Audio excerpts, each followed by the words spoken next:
Yeah, it has Okay. to start somewhere. There's always a pivot. There's always a door. And I opened that door.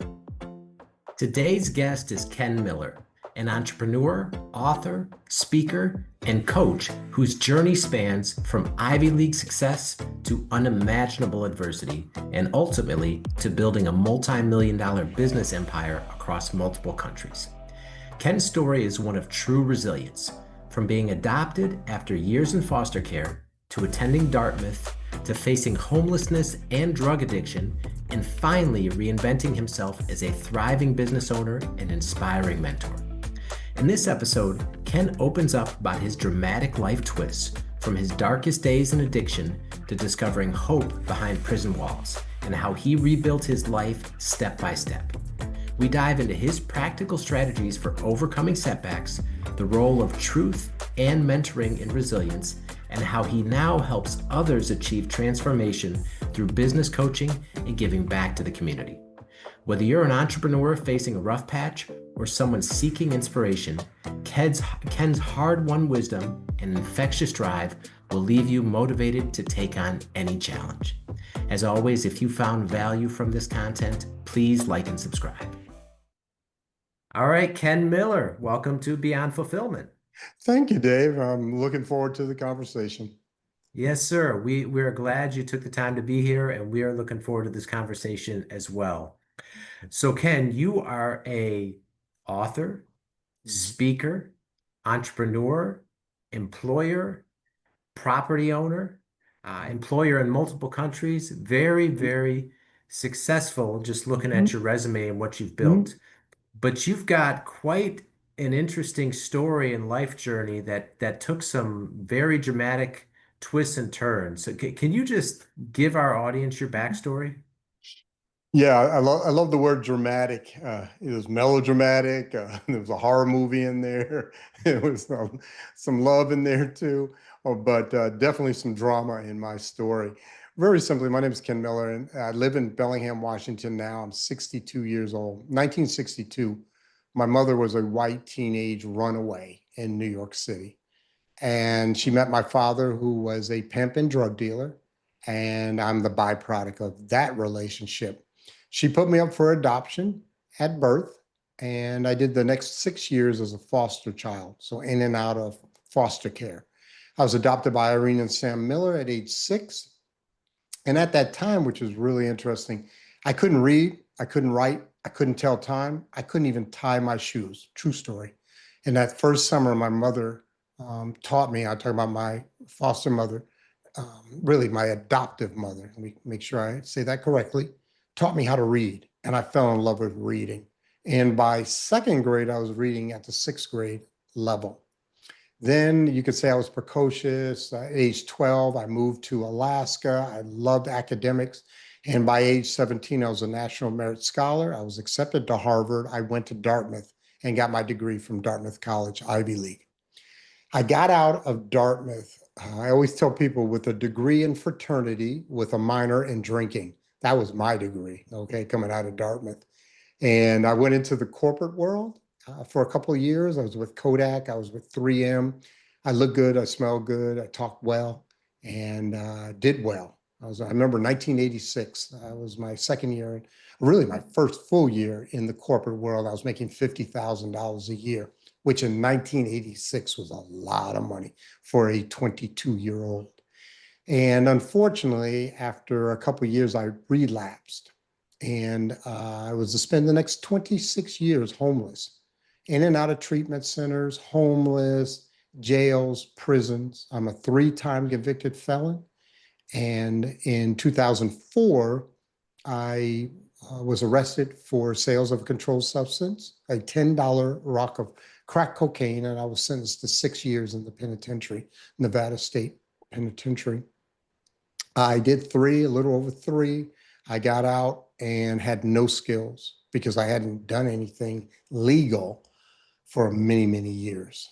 And what I did have is I had hope. I was clean. I was sober. In fact, I'm coming up on 21 years clean and sober on September 23rd of this year. So I had that as a foundation. And then I had a want to do more. not to, be stuck. Because the first job I got was in a blue collar, working in a warehouse, and nothing against. I love my mind, and it's a gift, and I wanted to put that mind to use. So I moved back up to Anchorage, Alaska from Nevada. I got a job in a convention center, food and beverage supervisor, white collar. And then I got in the field of development, which is fundraising, fell in love with that. And then within 4 years, 2014, I started my first business, which was Denali FSP, which is a company which I still own, have employees, which we do fundraising, consulting, and coaching. And we also write grants specifically for tribal entities. And so that's like the quick version of getting to where I had my first business in 2014. Okay. All right. Wow. So a lot to get into with the story. Hmm. So you're coming out of Dartmouth, right? Ivy Hmm. League, prestigious Hmm. university, and like you said, 1986, you're making good money for a young kid Hmm. out of college Hmm. with some major corporations. And just on the Hmm. surface, it would look like you've got a bright career trajectory ahead of you. I mean, what, like looking at it now, what made you relapse and go down that path where you'd be homeless for 20 plus years and a drug addict on the street? Okay. So let's rewind to my first drink. So I go off to Dartmouth. I had a half a beer in high school. That's it. It was called Senior Skip Day, Bartlett High School, Anchorage, Alaska. So I go off to Dartmouth, and what we do to socialize, as in most colleges, is that we have a party. And I went to the fraternity in October, maybe late September, October 1980. And within a month, I was a full blown alcoholic within a month. What does that mean?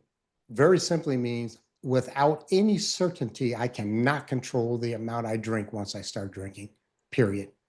And I drink a lot, and I make really bad decisions for me, my loved ones, and society, the community at large. So here I am, December of 1980. I'm already an alcoholic. And by June, June, when I return home to Anchorage, Alaska from Dartmouth, which is in New Hampshire, my mom sends me or commands me to go to an AA meeting. So I went to my first meeting, summer of 81, less than 6 months of drinking, or approximately 6 months of drinking. I didn't want to be in AA or any of the anonymous programs as a college kid.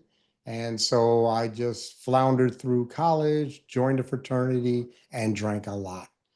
I get out of college, my graduation present, I thought I was going to get a car. I got my first treatment center. I ended up doing 14 inpatient treatment centers, but that was my first one. It was outpatient. So I do that because I'm getting to this point, and I get sober, and I'm sober. So 1984 to 1986, I'm sober. I am now 23, 24 years old, 23, and I decided to go to Hawaii on vacation. And again, I smell good, I talk good, I look good, carry myself well. I'm wearing Hickey Freeman suits, I'm wearing silk suspenders, silk bow ties, Allen Edmonds wingtip shoes. That's what I dress. That was my uniform. And I go off to Dartmouth, not Dartmouth, go off to Hawaii. And a gentleman offers me a blue Hawaiian. Yeah, I'm just in the bar. I think I was in Moose McGillicuddy's. And I said, maybe I can drink without pain on the back end, because that's what it creates. Within 2 to 3 days, I was broke, calling mom, needing money to get back home. So I was to spend from 1986 to 2004, but I count 2007, 21 years, because I was in prison for those last 3 years, which is a byproduct of my drinking and drugging. So what happened is I thought I could drink without pain. I thought I wasn't an alcoholic. I thought if I got everything together, got everything well, emotionally, psychologically, financially, physically, I could drink like a normal person. I cannot, period. I couldn't do it today. And my life is as good as it has ever been. That's how I Wow. relapsed. So that one drink, so you had everything together, you got sober, Hmm. right? You got a good job. You're like you said, fr fresh suit. You're on Hmm. vacation in Hawaii, thinking that Hmm. everything else in my life is good, so maybe I can control this. And that one drink sent you in a tailspin, which would ultimately have you homeless for the next 20 plus years. Hmm. Yeah. Wow. Yeah. It has Okay. to start somewhere. There's always a pivot. There's always a door. And I opened that door. The door says on there is addiction and alcoholism. Do you want to open that door and go in that room? And I made a conscious choice to open that door. I didn't know the consequences were going to be as great. The difficulty is once you get in the room, it's difficult to get back out. And I would get back out for short periods of times, but then I would go right back into that room until this last stint, Okay. And so 21 let's years. let's Mhm. focus in because clearly, right, to 20, all those 20 plus years, there's a lot of agony, Mhm. pain, mistakes, all Sure, that. But let's sure. focus on when, like, what was the turning point which finally made you clean up for good? So the turning point was September. It started September 22nd, 2004. It's in my book. And that's when I started to become Ken. And as opposed to, before that, I was known as Addict. I was known as an ex-con. I was known as a thug, whatever I was on the streets. That was the terms I went by. But to become who I am, Ken, today, that day was the day that started it. And very simply, I woke up in a closet because I'd been living in a closet for about 3 days in this boarding house in the hallway closet with the roaches and the brooms and the mops, with my crack cocaine and my natural ice. That's what I drank, 32-ounce natural ice. And the landlord came in, saw I was in the closet, asked me to leave. I called my mom, asked to go back to treatment one more time. And she said she'd have a ticket for me to go to Seattle to get treatment. And I was walking the streets of Reno. I needed money for the bus. I did a hustle. I was paid with crack cocaine to do the hustle. And I went to sell this one rock of crack cocaine to the undercover. Well, I ended up selling to an undercover policeman, which is so interesting because in my whole life of smoking crack cocaine, there's only been 2 times that I haven't smoked every single piece of crack that was in front of me. But that was one of them because I was trying to get help. And so I was arrested. And when I was arrested, I had a pair of sneakers, no socks, pair of shorts, no underwear, and a t shirt on. Those are the sole possessions I owned in the world. And I'll never forget, I'm handcuffed behind the back and I'm waiting for the paddy wagon. And I'm crying profusely. I'm crying. And the cop thought something was wrong. And he said, "Are you all right? Why are you crying?" And I never forget. I looked him in the eye. I said, "Because I'm going to live. I'm going to live." Because I couldn't survive on the streets. I couldn't. I was either commit suicide or I'd been killed because I just was too deep in the addiction. So I'm telling her I'm crying in gratitude that I'm going to jail and going to prison. That's how bad it was. I couldn't wait. And so I go into jail. It takes 3 months to get sentenced and go to prison. And I'm in jail and I'm lying on the bunk. And I had a conversation with God. And God very simply said to me, He said, "It's not going to be easy. It's not going to be without pain or discomfort, but I will be there. I'll walk beside you."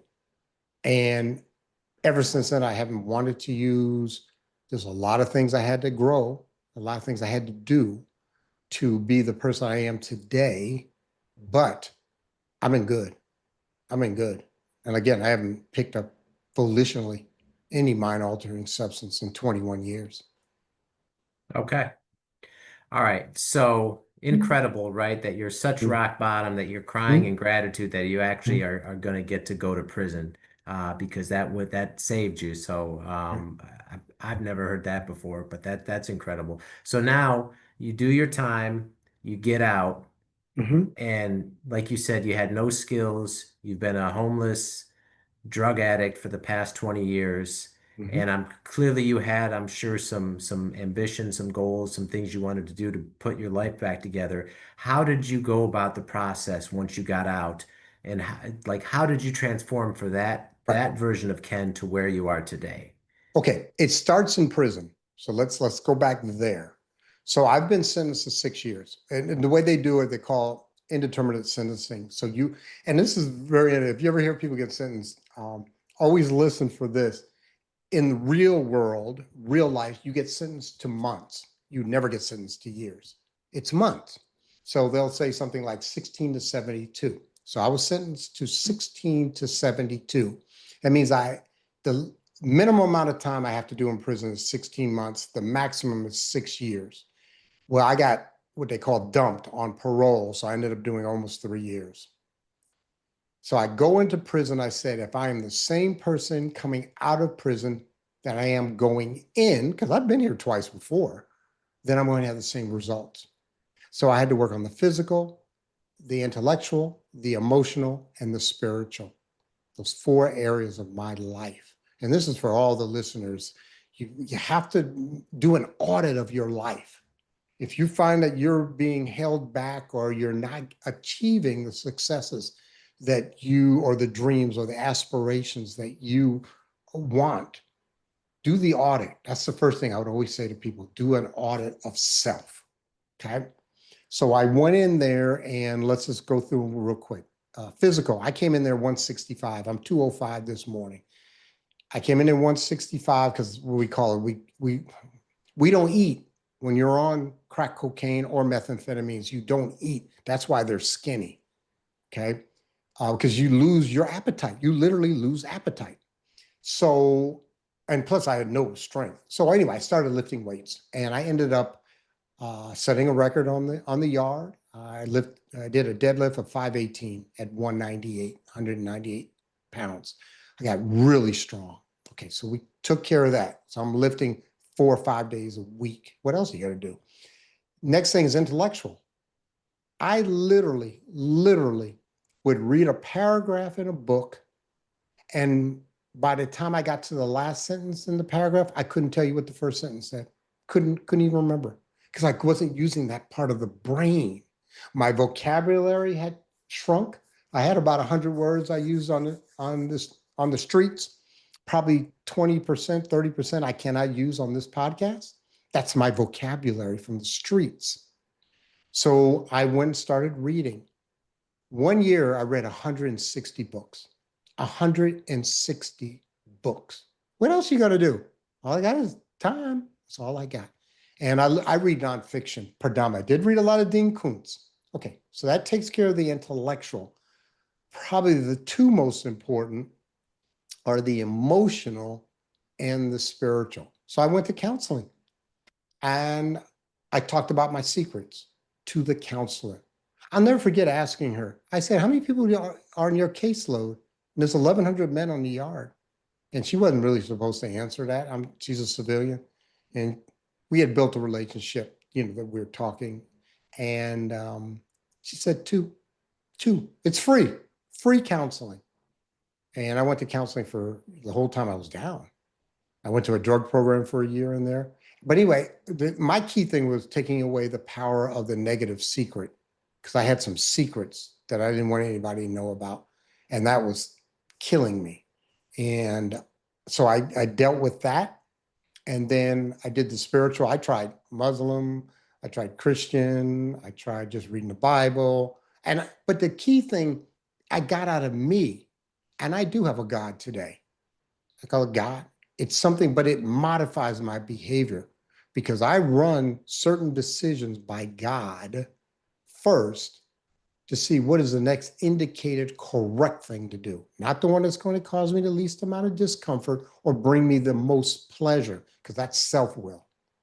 I want to know what's God's will. And I don't have to do that maybe 0.5% of life. I don't have to do that when I'm driving down the street, talk to God about which part of the street to drive on. I don't have to do that when I'm bench pressing, but I have to do that on some of the bigger, harder decisions. So that's what I did to get that foundation, then to get out. And then once I got out, again, this is 2007, and all there is, it's bad. The economy is really bad. It's called the Great Financial Crisis. And I got out, and all I could find with my 3 felonies is a warehouse job part-time. But I did it. And I made some decisions early on that were really good for me long term. That's another key thing is as an addict or alcoholic, our time horizons are very, very short. All I care about is how do I get my alcohol today? How do I get my crack today? That's all I'm caring about. I'm not worried about my court date in a month. I miss so many. I always had a failure to appear. I always had a warrant out. Always had a warrant out for my arrest when I was on the streets. Always. Because I never showed up. Because I'm just thinking about that day and feeding my addiction and drinking. So I get out, my time horizon expands. I made some really good decisions early on to pay the debt. I had a debt of like $1,800, which to me was $1 million. Okay. But I paid that debt. I didn't go out there and buy a bunch of FUBU or chains or any of the other junk that the other guys who I was getting out of the penitentiary were buying. I paid my rent to the halfway house and I paid my debt. And I ate out twice. I ate out every payday. I'd buy an $8 burrito. That was my treat to myself. That's another thing I learned how to treat myself better, you know. And then I would eat out on payday when we got our check. We would have to go cash it, and we'd go to Burger King on the way back, and then I'd do the burrito that evening, and that's it. Okay. Okay. Mm-hmm. All right. So you have this plan going into prison, how you're going to change all these areas. And like you said, you went Mm-hmm. from not eating and being super skinny to setting a deadlift record in prison. So you turned that around quickly. Yeah. And you got the intellectual right. You went to Mm-hmm. counseling. You Mm-hmm. get out, and all you can get with the 3 felonies is a warehouse job. But like you Mm-hmm. said, you were disciplined Mm-hmm. and just started the rebuilding process. And then what happens next? So what happens next is that I moved from Reno to Anchorage, Alaska. That's where I grew up. And the thing that's great about Alaska, and I always say this, it's great about Alaska, is they don't care if you're black, white, a convicted felon. They don't care. Can you do the job? Because they're so needing of good workers. And that's one thing I knew I could do. I mean, when I was in school, I never missed a day of school. Literally, you get a little certificate, never missed a day. When I go to work, I don't take time off for sickness because first, I don't get sick that often. And other than an operation here and there, especially as you get older, I never take time off. I grind every day. I still grind. I grind 6 days a week. I go to work. So I had these built-in qualities, and probably one of my best qualities is that I am a fast learner. I learn fast. I have some cognitive ability to learn fast. So no matter what I'm doing, I'm usually going to do a really good job. And I did. So I come up there, I'm given a shot to, again, I'm doing white collar as a supervisor, food and beverage supervisor, because somebody knew somebody and put a word in for me. I do that, lose that job because I snapped my Achilles tendon playing basketball, adult league basketball at 50 plus years. And I'm laid up for 2 months because I can't even, I have a boot on, I can't drive. So I'm laid up, can't work. And I get out, and then another person put the word out for me based on trust to become a development director for a soup kitchen called Beans Cafe. And that was the beginning. I fell in love with it. I always tell people that because fundraising is sales. A lot of people don't want to call it that because that's not, it seems too corporate or too profit driven, but it's sales. And I've told people I'm really, really good at sales, legal and illegal. I'm really good. I've sold everything. Okay. So I went in there, fell in love with it, and did a really good job. And then I was approached by the largest foundation to become a consultant. And I put out took me 6 months. because of fear to get started. So to all the entrepreneurs, first of all, I honor that you're an entrepreneur. I honor your courage to do the business, because for every entrepreneur that started a business in the last year, 2 years, there are 10 people that they've started in their head, but they don't do it most of the time because of fear. And I'll be honest, it took me 6 months. No, it took me 8 months. 8 months. Getting ready to Okay. get ready to get ready. All right. So again, you're on the rise, you're putting your Mhm. life together, you're getting these better opportunities, you finally start your company, right? And then Mhm. how did you evolve into speaker, author, and all the things that you're doing today? Slowly.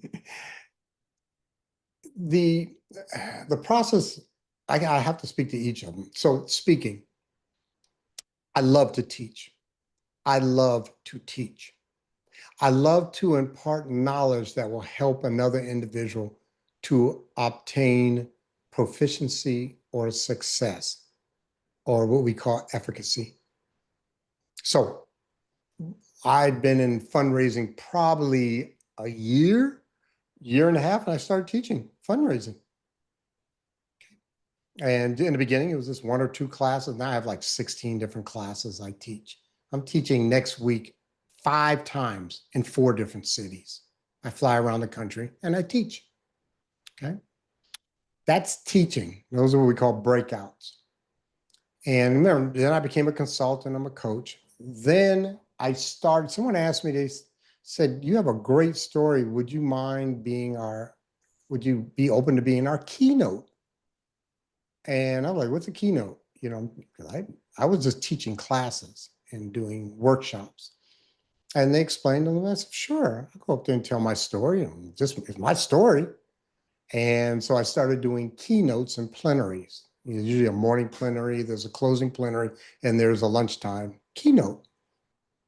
And I started telling, so I have a specific keynote, but I can always modify it to any group. But my keynote is resilience in the face of the known and the unknown. How do you come back from the setback? And that's what I speak to, because I definitely had some setbacks and I've come back today. I'm a millionaire. I have a 6-bedroom home in Ecuador with swimming pool. I got a home here in Bellingham. I have possessions. Okay, that's great. But the key thing is that I'm also supporting those individuals that I pay, whether they're contractors and or employees. And I give value added to the clients and the customers and the people that hire me to speak. So that takes care of the speaking. The author, people for years have said, "Ken, you need to write a book." I mean, I've touched just the bare tip. You need to write a book. You need to write a book. I kept hearing that. So I started 3 years ago, August, 3 years ago, writing a book. And it took me 2 years, 2.5 years to get the first book, Becoming Ken. I always point to the wrong direction. Becoming Ken. And it was great doing it, the process. I learned a lot. And I also learned how to write books a lot quicker now. So I will have 3 more books coming out this year, one on respect and disrespect in communities, one on fundraising, pragmatic fundraising for small nonprofits. And then another one that I will be writing is mentoring in communities of color, because those are 3 areas that I have some subject matter expertise, as you would say. So that's speaking. Then I have a property company. So I have property in Ecuador, which is, I always tell, Costa Rica 30 years ago, 40 years ago. And so the company takes care of my property. I have condos and a house down there that I rent out. It's like a B&B for the properties there. Then I have a company that does AI and virtual assistants. So I have virtual assistants in Philippines and in Ecuador that are trained, and I mean trained in AI. LLMs, large language models, ChatGPT is your example there, AI image, AI audio, AI video, and automations. And they are trained before they can be placed with a client. And so I have that company, it's called Evolution. And then I have my company that writes grants and does fundraising consulting, Denali FSP, since 2014. So that's a little background on, really it's a background on, well, it's all companies, but revenue streams. Okay. Wow. So incredible that just hearing your story and everything that you went through and how you Mhm. turned your life around. I mean, to the entrepreneurs out there too, because Mhm. people face challenges, setbacks, and Mhm. oftentimes too can be staring at a situation and just feel like, how am I going to do this? What would your advice be given, to someone that's facing a challenge right now, given what you overcame and then where you are today? First thing I would do, and they're going to be connected. So there's two things. The number one thing, because I talk about this in when I talk about resilience, how do you come back from the setback? The fundamental is truth. Let me say that again. The fundamental is truth. That has to be the foundation of the comeback. And what does that mean? That means you have to take your cognitive thinking brain and try to understand, what is this setback? What is it? What really is it? It can't be, the setback can't be, I'm down. The setback is, I was hurt. The setback can't be, I'm angry. Those are feelings. That's not cognitive. We can't do anything about a feeling except change it, usually with information and time, sometimes with chemicals. And I'm not against anyone that has to take a drug for their any mental that's been prescribed by a doctor. Again, I'm not that person that says don't do that. But you have to understand what the truth of the situation is. Because what we're trying to solve for is a problem. This is a really good one, Dave. And I teach on this and talk about this. What is a problem? Let me ask you that, Dave. I know you're the host, but I'm just going to do it. What's a problem? Real quick. What's a problem? What's a Uh, definition of a problem? I'd say the definition of a problem is something that a situation within our lives that is not what we want it to be. Okay. Okay. Okay. This is what a problem is. 2 plus 2 is not a problem. 2 plus 2 is a statement. 2 plus 2 equals is a problem. It's a math problem. And the reason it becomes from a statement to a problem, this is going to go back to what we're getting ready to talk about, is because it is a set of circumstances that seeks a solution. That's what a problem is. So when we're trying to solve for the problem, the setback, we have to define what are the set of circumstances and what is the solution that we're seeking. Is the solution to never do this again? Is the solution to try to fix the problem? Is the solution to, because you can do a lot of things with a problem. Sometimes the solution is to accept that this is the circumstances and there's no outcome that we can seek that's going to change the circumstances. That problem can't be solved by anything that we do. It can only be solved by our acceptance. When my mother passed away, who I loved dearly, that was a problem for me. And I had to give it some time and some thought.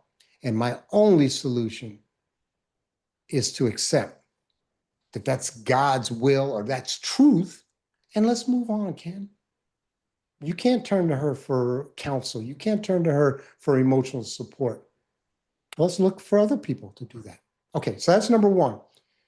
You have to define truth of the situation. You also have to define what solution are we seeking. And that takes thought. It literally, sometimes I tell people, write it down on a piece of paper. Okay. The second thing is get it out of here. Share it with someone. So many times we get a setback and we just internalize it and just keep it revolving in the brain. And because what comes out of a setback, and this is a key component, is self-talk. It's self-talk. And most of the self-talk is negative, that I am not competent enough. I'm not beautiful enough. I'm not lovable enough. That's why he left me, she left me, whatever it may be. And I'm talking, we can go back more into the business realm, but that's why that client let go, because I'm no good. I'm not competent enough. I'm not enough value added. And you got to understand your truth of what you have to offer as a product or service, be comfortable with that, or work on making the value added stronger. So those are the two main ones, is to get the foundation of truth, facts, and then share it with another person. And so you've heard me mention it once or twice. I'm really big on mentoring. I'm really big on mentoring, not coaching. I love coaching. I do it for a living, but mentoring, where there's no cost involved, but someone has a vested interest in your well-being and success. Okay. All right. And Ken, if people want to learn more about what the work you're doing, your coaching, the businesses you mentioned, or they want to grab a copy of your book, I mean, what's the best way people can reach out to you and find you online? All right. Well, the book is Amazon, just Becoming Ken. There's no other book on with that title, but just go to Amazon or Audible and you can pick it up there. And then if you want to get a hold of me, if you're interested in the speaking, there's my website right up there, kenmillerspeaks.com. Real simple, kenmillerspeaks.com, or you can do the QR code. But the most communication I do is through LinkedIn. And my handle is Ken Miller 84. That's it. Because I graduated in 1984. So Ken Miller 84. LinkedIn, you can do a DM or shoot me a message on there. And I respond to I respond. I have 4 VAs that work for me, but I respond to every communication that comes through LinkedIn to me. Okay. All right. And we'll link all that in the show notes for everyone. All right. Well, Ken, thank you so much for taking the time to be here and sharing this incredible story and the journey you've been on with our listeners. We greatly appreciate it. Thank you. Thank you for your time, and thank you to your audience. Thank you.